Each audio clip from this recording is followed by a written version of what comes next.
부활절 아침입니다. 우리 예수님 이 새벽에 부활하셔서 또 꽁꽁 두려움에 떨면서 문 잠그고 숨어있던 제자들을 찾아다니십니다. 한 50일 동안 이 땅에 머무시면서 두려움에 떨고 있는 사람들 찾아다니면서 위로하시고 회복시켜 주셨는데, 부활하신 예수님께서 제자들을 찾아가 가지고 하신 말씀, 첫 번째 말씀이 무엇일까요? 너희에게 평강이 있을지어다. 평화를 선포하셨어요. 지금 우리가 사는 이 시대는 그 어느 때보다도 평화가 필요한 그런 시대인 것 같습니다. 저 멀리 중동에서 전쟁이 일어났는데 하루가 달라요. 하루가 다르고 끝날까 싶었는데 또 다른 그런 방향으로 전개가 되어 있어서 무척 속상하기도 하고 안타깝기도 합니다. 그저께 금요일 날, 성금요일 날이었죠. 우리 권사님들이랑 부활절 화분 준비하러 남사라는 데를 다녀왔고요. 또 오늘 오후에 쓸 부활절 계란을 장만하려고 오포라는 데를 갔어요. 거기 다 장만하고 점심때가 조금 지났는데 점심을 먹기 위해서 오포에 유명한 보리밥집이 있더라고요. 보리밥 집을 찾아가지고 가다가 제가 길을 좀 놓쳤어요. 빠졌어야 되는데 멀리 돌아가지고 거기를 갔는데 가다 보니까 길이 길게 차 길 이렇게 꼬리에 꼬리를 물고 차들이 이렇게 어디를 가더라고요. 식당 옆인 것 같은데 아주 야, 이 보리밥집이 이렇게 사람이 많은 거야? 좀 걱정돼 가지고 그랬는데 보리밥집으로 들어가는 게 아니라 보리밥집 전에 있는 주유소에 기름 넣으려고 차들이 한 20대 넘게 꼬리를 물고 있더라고요. 오, 여기 기름이 좀 싸나 보다. 뭐 이랬는데, 근데 가까이 지나가면서 보니까 기름값이 1,860원이에요. 싼 거예요, 이거 지금. 싼 거 전문권사님, 1,800원. 그러니까 사람들 기름 넣으려고 거기로 꾸역꾸역 모여들어요. 제가 순간적으로, 나도 기름 넣어야 되나? 보니까 아직 제 기름이 반 이상 남아있어가지고. 예. 어쨌든 생각지도 않게 기름값 때문에 많은 사람들이 불안해합니다. 뿐만 아니라 요즘 스봉 사태라는 그런 생각지도 않았던 일들을 겪고 있습니다. 스봉 사태가 뭘까요? 스봉. 우리 옛날에 할머니가 쓰던 스봉. 바지를 스봉이라 그랬는데 쓰레기 봉투. 그전에는 뭐 이런 일이 있을 거라고 전혀 생각하지 않았는데 이게 다 기름이 안 들어오니까 이 기름에서 다 뽑아내는 그런 일들이더라고요. 쓰레기 봉투, 플라스틱, 하다못해 비료까지도 전부 원유에서 끄집어내는 건데 이게 수입되지 않으니까 호르무즈에 딱 갇혀 있으니까 원료가 조달되지 않을 것 같으니까 불안해가지고 사람들 사재기하고 있습니다. 전쟁 당사국이 우리는 분명히 아닌데도 전 세계에 있는 사람들이 불안한 나날을 보내고 있습니다. 왜 세계 최강대국인 미국은 이란이라는 나라를 공격했을까요? 뭐 여러 가지 이유가 있겠지만 이런 것 같아요. 내가 세계 최강인데 내 말을 안 들어. 뭐 이런 거예요. 패권에 대한 도전, 핵무기를 개발해 내 허락도 안 받고 내 권위에 대한 도전으로 미국이 화가 난 것 같습니다. 그렇다면 이 이란이란 나라가 아이고 잘못했습니다. 뭐 이렇게 사과를 하고 항복을 하고 화해를 해야 되는데 그러지 않고 호르무즈 해협을 꽉 걸어 잠그고 저항하고 있어요. 뭐 우리 속담에 그런 말도 있잖아요. 쥐도 뭐 코너에 물리면 어떻게 한다고? 뭐 물어버린다. 뭐 이런 꼴이 있잖아요. 그 개들이 뭐 사납게 막 짖는 게 왜 짖을까요? 사실 두렵기 때문에 짖는 그런 거예요. 그러니까 미국이라는 그런 나라의 모습도 또 이란이라는 모습도 그 이면 이런 모든 행동의 이면에는 불안, 두려움이라는 것이 잠재해 있습니다. 이들뿐만이 아니에요. 우리가 살아가고 있는 이 시대 모든 현대인들은 크고 작은 불안 속에 살아갑니다. 제일 큰 불안이 뭐예요? 신한철 권사님. 건강이잖아요. 건강에 대한 두려움. 또 젊은 사람들은 미래에 대한 두려움. 또 부모님을 모시고 있는 분들, 저도 마찬가지고 우리 부모님 돌아가시면 어떡하나 하는 죽음에 대한 두려움. 또 연세 있으신 분들은 내 인생이 이렇게 끝나는 것 아닌가. 죽음에 대한 불안을 다 가지고 살아갑니다. 이 불안을 가지고 살아가고 있는 이 시대에게 우리 부활하신 예수님 찾아오셔서 말씀하십니다. 너희에게 평강이 있을지어다. 오늘 부활절 아침에 크고 작은 불안을 가지고 살아가는, 또 불안한 모습을 있는 모습 그대로 가지고 주님 전에 나온 여러분들에게 부활하신 주님께서 주시는 너희에게 평강이 있을지어다라는 샬롬의 음성을 듣는 이 아침 시간이 되기를 우리 주님의 이름으로 축복합니다. 저는 석주 전부터 로마서의 말씀을 가지고 좀 설교하고 있어요. 이렇게 순서대로 이렇게 하다 보니까 오늘 부활절인데 다른 본문, 우리가 흔히 알고 있는 마태복음이나 마가, 누가 요한복음의 말씀을 가지고 설교를 준비할까 이런 고민도 사실 없지 않아 했습니다. 그런데 이 불안이라는 그런 주제를 가지고 오늘 본문 말씀을 읽다 보니까 불안에 떨고 있는 우리에게 우리 하나님께서 로마서 이 순서대로 읽는 로마서 1장 5절에서 7절의 말씀을 가지고 우리에게 평안의 말씀을 주시네요. 오늘 말씀 마지막 부분이 이렇게 끝납니다. 하나님의 사랑을 받고 성도로 부르심을 받은 모든 자에게 하나님 우리 아버지와 주 예수 그리스도께로부터 은혜와 평강이 있기를 원하노라.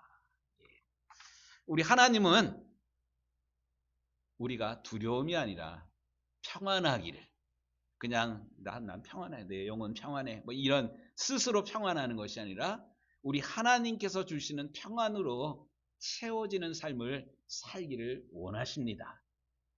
오늘 말씀을 통해서 우리 하나님께서 원하시는 그 평강의 삶을 믿음으로 받아들이고 소유하고 누리게 되는 저와 우리 모두가 되기를 주님의 이름으로 축복합니다.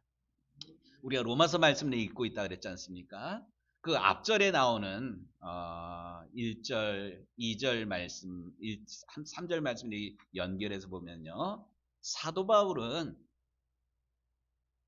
태생부터가 우리랑 사실 좀 다릅니다.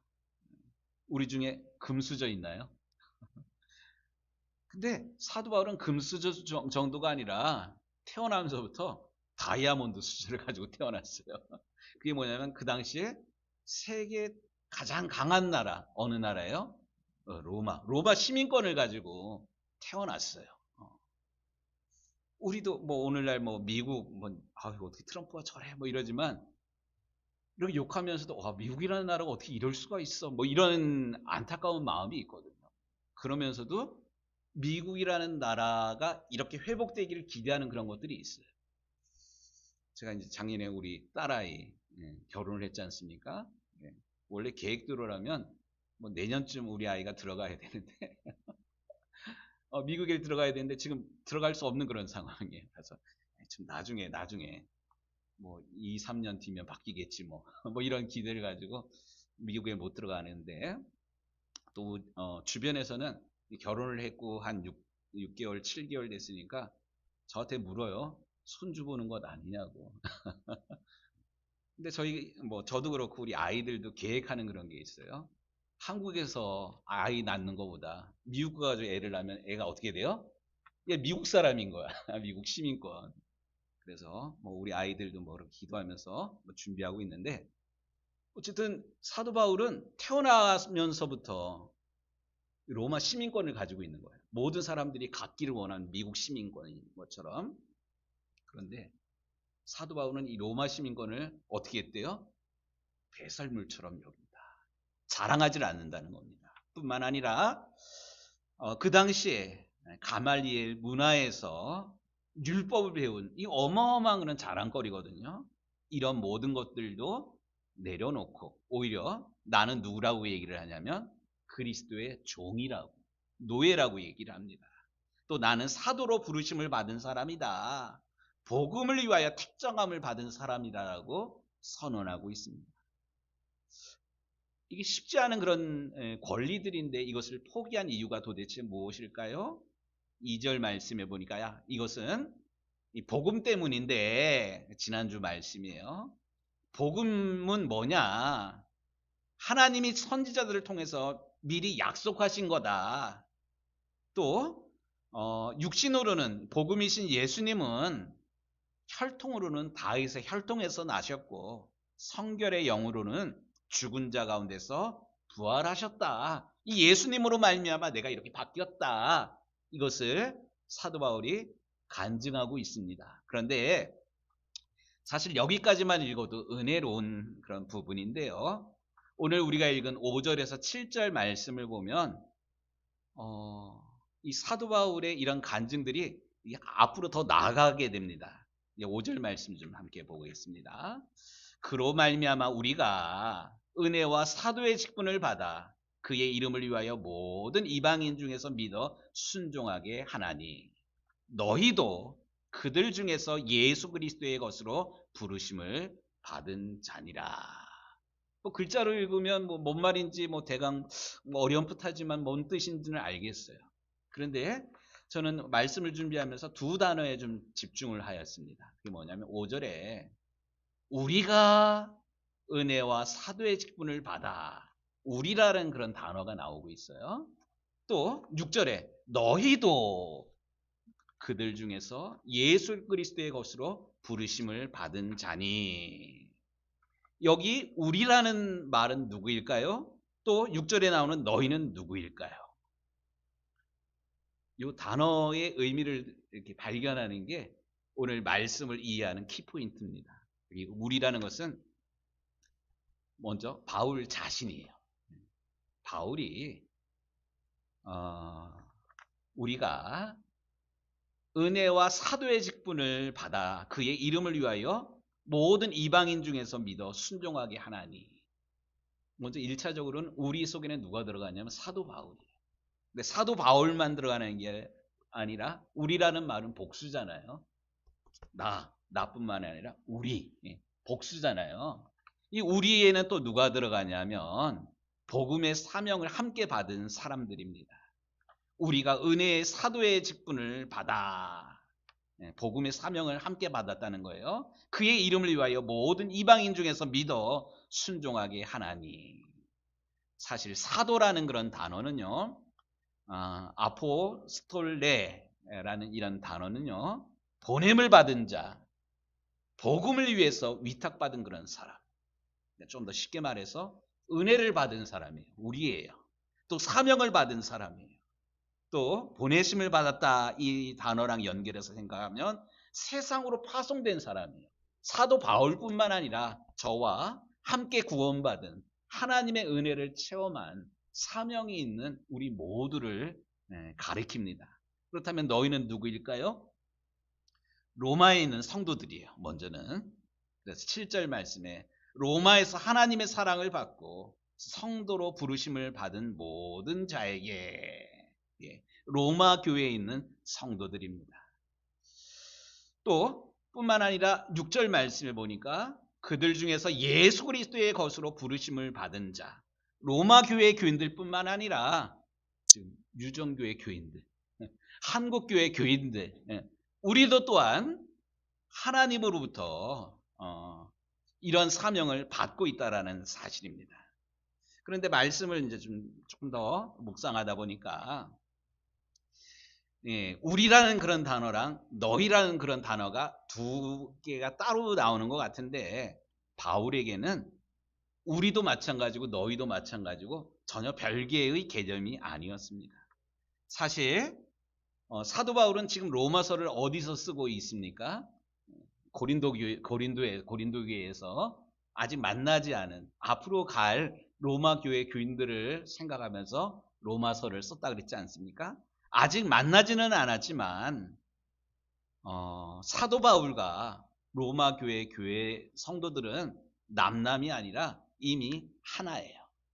둘이 아니라는 사실입니다. 우리가 쓰는 그 단어 중에요. 자기라는 그런 단어 있잖아요. 저도 우리 아내한테 자기야 뭐 이렇게 불러요. 자기. 부부끼리 자기야 이렇게 부르잖아요. 이 자기라는 그런 단어가요. 영어로 쓰면 셀프예요. 자기 몸을 사랑하다. 뭐 내가 내 스스로를 사랑하고 유하고 뭐 관리하고 뭐 이러는 거 있잖아요. 이거를 자기를 위한다라고 이야기를 합니다. 그런데 이 자기는 분명히 납니다.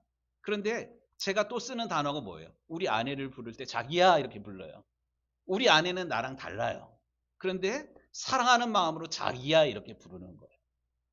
자기라는 그런 단어가 다른 단어인 것 같지만 저랑 우리 아내랑 다른 개체가 아니라는 사실이에요. 지금 사도 바울이 우리라는 단어랑 너희라는 그런 단어를 쓰고 있지만 이미 사도 바울과 로마 교회 교인들은 하나라는 사실입니다. 그런데 이 하나의 개념으로 쓰고 있다. 이것으로 끝나는 것이 아니라 사도 바울이 로마서를 써내려가면서 아주 중요한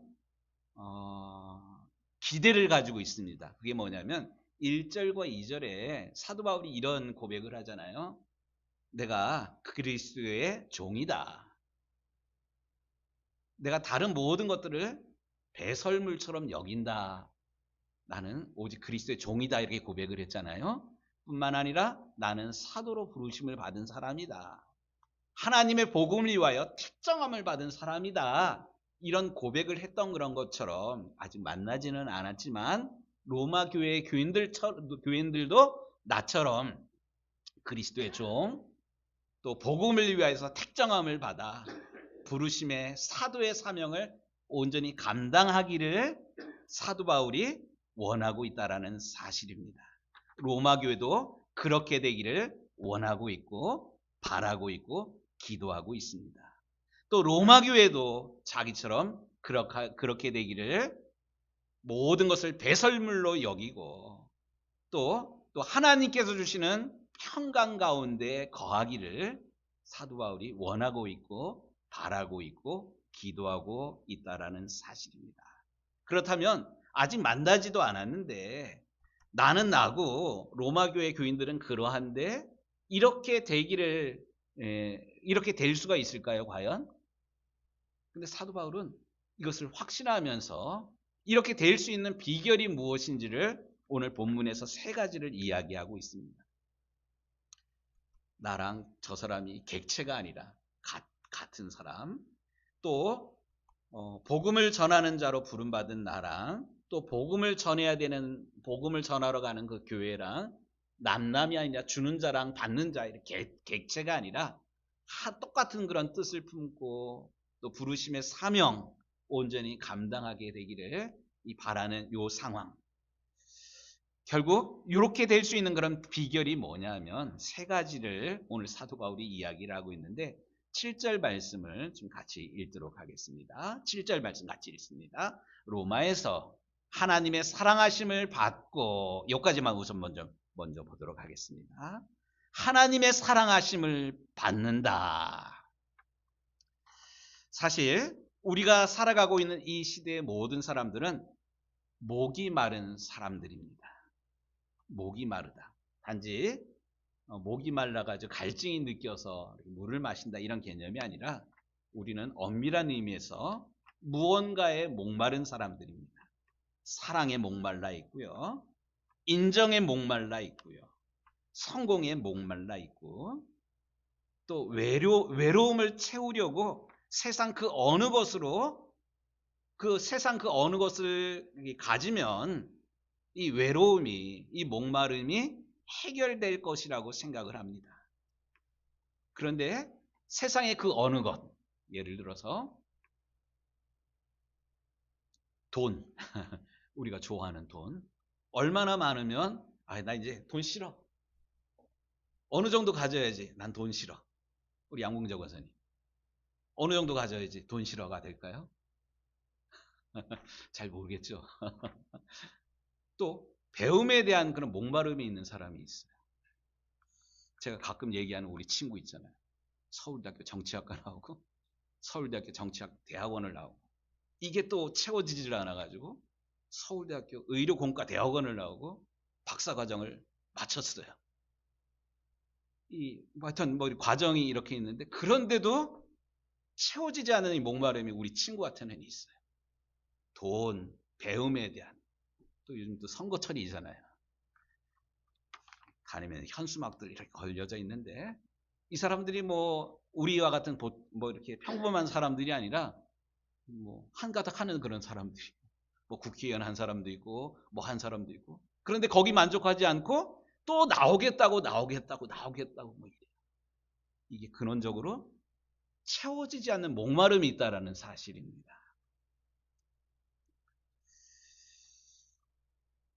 채워지지 않는 그런 목마름, 이 목마름을 어떤 사람들은 탄산음료를 마시면 여러분들 그러잖아요. 목마를 때 콜라 한 잔 마시면 시원할 것 같은데 콜라를 마시고 나면 어떨까요? 뻥 뚫리는데 조금 있다 보면 또 들이고 싶은 게 있어요. 이 갈증을 완전히 해결하지 못한다는 거예요. 소원 성취, 아까 돈. 제가 유럽의 속담 이야기하면서 하루가 기분 좋으려면 이발을 하고 일주일이 기분 좋으려면 새 집을 사고 새 차를 사고 또 1년이 기분 좋으려면 결혼을 하고 이런 얘기들 있잖아요. 근데 머리 깎고 새 차 사고 새 집 사고 문양 원사님 새 집 사도 1년 넘어가면 감동이 사라져요. 채워지지 않는다는 거예요. 또 다른 그런 목마름이 계속 이어진다는 사실입니다. 그래서 우리 주님 말씀하셨습니다. 이 물을 마시는 자마다 다시 목마르려니와. 세상 것으로는 이 목마름의 문제를 완전히 해결할 수가 없습니다. 그런데 오직 유일하게 너희 목마른 자들아 물로 나와라. 돈 없는 자도 값없이 와서 포도주와 젖을 사라. 어찌하여 양식 아닌 것을 위하여 은을 달아주며 수고하느냐라고 말씀하신 분이 있습니다. 그분이 누구입니까? 바로 우리 주님 예수님입니다. 내가 주는 물은 그 속에서 영생하도록 솟아나는 샘물이 되리라. 뿐만 아니라 나를 믿는 자는 영원히 목마르지 아니할 뿐만 아니라 그 배에서 생수의 강이 흐르리라. 이게 어떻게 가능합니까? 그것은 하나님이 나를 사랑하신다는 사실을 믿을 때 가능한 것입니다. 하나님이 나를 어떻게 사랑하시냐? 하나님이 세상을 이처럼 사랑하사 독생자를 주셨습니다. 하나님이 나를 너무나도 사랑하셔서 나를 구원하기 위해서 하나밖에 없는 독생성자 예수님을 주기까지. 예수님이 자기의 사람을 사랑하신데 끝까지 사랑하신다. 죽는 줄 알면서도 배신당할 줄 알면서도 자기의 사람을 사랑하시되 끝까지 사랑하셨습니다. 사랑하는 성도 여러분, 우리는 이미 우리 하나님으로부터 우리 예수님으로부터 어마어마한 사랑을 받은 사람들입니다. 오늘 우리가 조금 전에 불렀던 찬양 만 가지 은혜를 받았습니다. 오늘 이 아침에 우리가 변화될 수 있는 그런 비결이 있는데 세상 것이 아니라 모든 사람들이 갖고자 하는 이런 모든 것들을 배설물처럼 여기고 오히려 나는 그리스도의 종입니다라고 고백할 수 있는 그런 이유가 이미 하나님으로부터 어마어마한 사랑을 받았음을 기억하는 것입니다. 우리가 많이 부르는 찬양 중에 당신은 사랑받기 위해 태어난 사람. 우리 옆에 있는 분들 한번 좀 축복해 보십시오. 당신은 사랑받기 위해 태어난 사람입니다. 당신은 이미 그 사랑을 받았어요. 그 찬양 뒷부분에 당신의 삶 속에서 그 사랑 받고 있지요. 하나님으로부터 이런 어마어마한 사랑을 받고 있음을 기억하는 이 아침 시간이 되길 먼저 주님의 이름으로 축복합니다. 두 번째, 하나님의 사랑을 받고 있다는 것을 기억할 뿐만 아니라 우리는 부르심을 받은 자라는 사실을 기억을 해야만 합니다. 오늘 우리가 5절부터 6, 7 석절을 읽었는데 공교롭게도 부르심을 받은 자라는 단어가 3번 나오고 있어요. 7절에 아까 읽었던 것처럼 성도로 부르심을 받은 모든 자에게, 또 6절에도 예수 그리스도의 것으로 부르심을 받은 자, 또 5절에도 우리가 은혜의 사도의 직분을 받아, 부르심을 받았다는 그런 단어가 이렇게 3번이나 반복되고 있습니다. 곧 우리가 우리의 인생이 이렇게 거듭나려면, 새로워지려면 우리가 그냥 목숨이 붙어 있으니까 살아가는 것 말고요. 그냥 세상 사람들이 좋아하는 그 분위기대로 쫓아가는 게 아니라 하나님께서 나를 부르신 목적을 알아서 그 목적이 내 인생을 이끌어가도록 내어드리는 삶이 되어야만 합니다. 요즘 우리가 살아가는 시대를 100세 시대라고 그럽니다.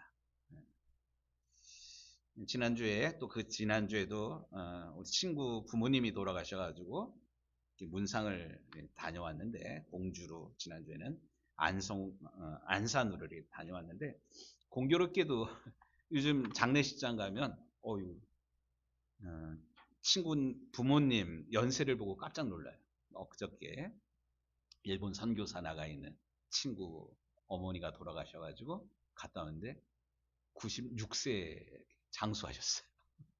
또 지난주 갔던 공주에 갔던 친한 친구 어머니는 94세.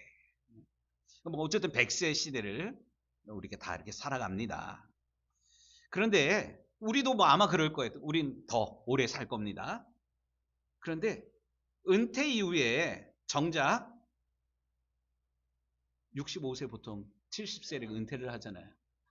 96몇 세 이렇게 사셔야 되니까 한 세대 정도를 더 삽니다. 그런데 문제가 있어요. 현장이 없어요. 뭐 일 나가고 뭐 이런 건 아니에요. 오라는 데도 없어요. 또 갈 곳도 마땅치 않아요. 그러니까 무료하게 시간을 이렇게 보낸, 정말로 힘든. 그래서 우리 안미성 권사님 시어머니는 저를 볼 때마다 이런 얘기, 목사님 왜 나 안 죽어요? 이런 이야기 계속 하거든요. 그러니까 어르신들 안타까운 그런 마음이에요. 그런데 성경을 읽다 보면 또 다른 그런 말씀 앞에 서게 됩니다. 시편 118편, 117편에 내가 죽지 않고 살아서 여호와께서 하시는 일을 선포하리로다. 여호와께서 나를 심히 경책하셨어도 죽음에는 넘기지 아니하셨도다. 이게 무슨 말입니까? 나에게 호흡이 남아있다는 것, 내가 아직 죽지 않고 살아있다는 것은 아직 하나님께서 나를 통해서 이루고자 하시는 하나님의 부르심이 남아있다라는 사실. 죄가 뭡니까? 관역에서 벗어났다는 거잖아요. 하나님께서 나를 통해서 이루고자 하시는 거룩한 그런 부르심이 사실이 있는데, 이건 모르고 엉뚱한 대로 분주하게 세월을 허송하는 것, 이게 죄입니다. 오늘 사도 바울이 이렇게 변화된 그런 삶을 내가 살았고 너희도 그렇게 살기를 원한다. 이 두 번째 부분이 바로 이런 거예요. 부름받은 자로서의 분명한 소명을 가지고 살으라는 거예요. 오늘 하나님께서 주시는 평강, 요 세 번째 그런 부분이 있는데 5절 말씀 좀 같이 읽겠습니다. 그로 말미암아 우리가 은혜의 사도의 직분을 받아 그의 이름을 위하여 모든 이방인 중에서 믿어 순종하게 하나니. 저는 이 세 번째, 우리의 삶이 이렇게 변화되려면, 새로워지려면 하나님의 사랑하심을 깨닫고 또 부르심을 받은 사명, 요걸로 끝나는 것이 아니라 부르심에 순종하는 삶을 살아가게 될 때 사람이 바뀌게 된다는 이야기를 드리고 싶습니다. 우리가 순종할 때 사실 마음에 모든 혼돈들이 정돈됩니다. 마음의 혼돈들이 정돈된다는 게 바로 평화예요. 평화. 우리 하나님께서 이야기하는 은혜와 평강이 너희에게 있을지어다. 이 평강이라는 단어가 에이레네라는 히라보 단어를 쓰고 있는데 이 에이레네라는 단어는 곧 샬롬이에요. 하나님께서 주시는 평화, 평강, 안정된 그런 모습입니다. 하나님의 사랑을 받고 있다? 내가 이런 부르심을 받았다, 사명이 있다, 이걸로 끝나는 것이 아니라 그 부르심에 순종하는 그런 겁니다. 이 강 목사가 늘 설교하면서 반복하고 있는 것 중에 하나가 뭐냐면 우리 박 권사님, 부담은 뭐라고요? 부담은 사명이다. 왜 부담이 생겨요? 이게 하나님의 부르심이에요. 사명, 부르심을 안다면 순종해야만 합니다. 부르심을 알면서도 가만히 있으면 이러다 혼나는 것 아니야? 이러다 기회 놓치는 것 아니야? 좌불안석입니다. 불안합니다. 부르심을 알았다면 부르심에 순종하는 것입니다. 오늘 사도 바울이 은혜와 평강이 너희에게 있기를 원하노라 이 이야기를 하면서 세 번째로 강조하는 것이 모든 이방인 중에서 믿어 순종하게 하나니. 오늘 부활절 아침인데 이 부활절 아침에 우리 주님께서 주시는 평강이 우리에게 가득해야 되는데 이런 하나님의 은혜가 하나님께서 주시는 평강이 가득하려면 다시 한번 말씀드리면 우리가 하나님으로부터 어마어마한 사랑을 이미 받았다는 사실을 기억하고 또 이러한 사랑, 은혜를 받은 그런 이유가 우리를 불러서 하나님께서 쓰시고자 하는 부르심이 있다는 것을 기억할 뿐만 아니라 그 부르심에 순종할 때 하나님께서 주시는 어마어마한 평강이 오늘 우리에게도 임할 줄로 믿습니다. 이런 평강이 저와 우리 유정교 모든 성도들 또 손대서 하는 모든 일들 가운데 충만하게 되시기를 우리 주님의 이름으로 축복합니다.